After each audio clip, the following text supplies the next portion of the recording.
अस्सलामु अलैकुम वरहमतुल्लाहि वबरकातुहू। आज हम उन मुसलमानों के बारे में बात करेंगे जो मुसलमान होकर भी मुसलमान नहीं हैं, दीन से फिर जाने वाले। अगर खुदा ना ख्वास्ता कोई अपने ईमान और दीन से फिर गए तो 3 दिन की मोहलत दी जाती है और जो उसको शुबा पड़ा हो उस शुबे का जवाब दे दिया जाएगा। अगर इतनी मुद्दत में मुसलमान हो गई तो खैर, नहीं तो हमेशा के लिए कैद कर देंगे। जब तौबा करेगी तब छोड़ेंगे। ये हुक्म फ़कत औरतों के लिए है और अगर मर्द बेदीन हो जाए तो 3 दिन के बाद गर्दन मारी जाएगी। जब किसी ने कुफ्र का कलिमा ज़बान से निकाला तो ईमान जाता रहा और जितनी नेकियां और इबादत उसने की थी सब बेकार हो गए। निक्का टूट गया। अगर फ़र्ज हज कर चुकी है तो वो भी टूट गया। अब अगर तौबा करके फिर मुसलमान हुई तो अपना निक्का फिर से पढ़वाएं और फिर दूसरा हज करें।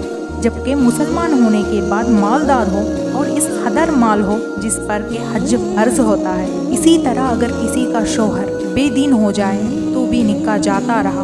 अब वो जब तक तौबा करके फिर से निकाह ना करे औरत उससे कुछ वास्ता ना रखे। अगर कोई मामला शौहर बीवी का हुआ तो औरत को भी गुनाह होगा और अगर वो ज़बरदस्ती करे तो उसको सबसे जाहिर कर दें, शर्माए नहीं। दीन की बात में क्या शर्म। जब कुफ्र का कलिमा ज़बान से निकला तो ईमान जाता रहा। अगर हंसी दिल्लगी में कुफ्र की बात कहे और दिल में ना हो तब भी यही हुक्म है। जैसे किसी ने कहा, क्या खुदा को इतनी कुदरत नहीं जो फलाना काम करते?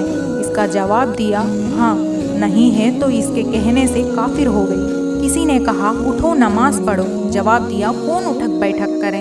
या किसी ने रोज़ा रखने को कहा तो जवाब दिया, कौन भूखा मरे? या कहा, रोज़ा वो रखें जिसका घर खाना ना हो। ये सब कुफ्र है। किसी को कोई गुनाह करते देखकर किसी ने कहा, खुदा से डरती नहीं? जवाब दिया, नहीं डरती तो काफिर हो गई। किसी को बुरा काम करते देखकर कहा, क्या तू मुसलमान नहीं है जो ऐसी बात करती है? जवाब ये दिया, हाँ नहीं हूँ, तो काफिर हो गई। अगर हंसी में कहा तब भी यही हुक्म है। किसी ने नमाज पढ़नी शुरू की, इत्तेफाक से उस पर कोई मुसीबत पड़ गई, इसलिए कहा कि ये सब नमाज ही की नहुसत है, तो काफिर हो गई। किसी काफिर की कोई बात अच्छी मालूम हुई, इसलिए तमन्ना करके कहा कि हम भी काफिर होते तो अच्छा था कि हम भी ऐसा करते, तो काफिर हो गई। किसी का लड़का मर गया, उसने यूं कहा, या अल्लाह ये जुल्म मुझ पर क्यों किया, मुझे क्यों सताया? तो इसके कहने से वो काफिर हो गई।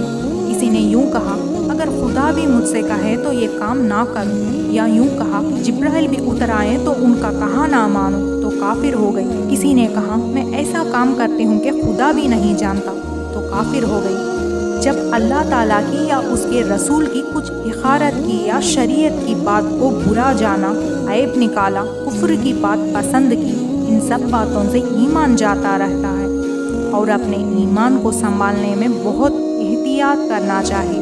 अल्लाह ताला हम सबका ईमान ठीक रखें और ईमान ही पर खातिमा करें। आमीन या रब्बुल आलमीन। सुमा आमीन। इंशाअल्लाह अगली वीडियो आने तक अपना ख्याल रखें। अल्लाह हाफिज़।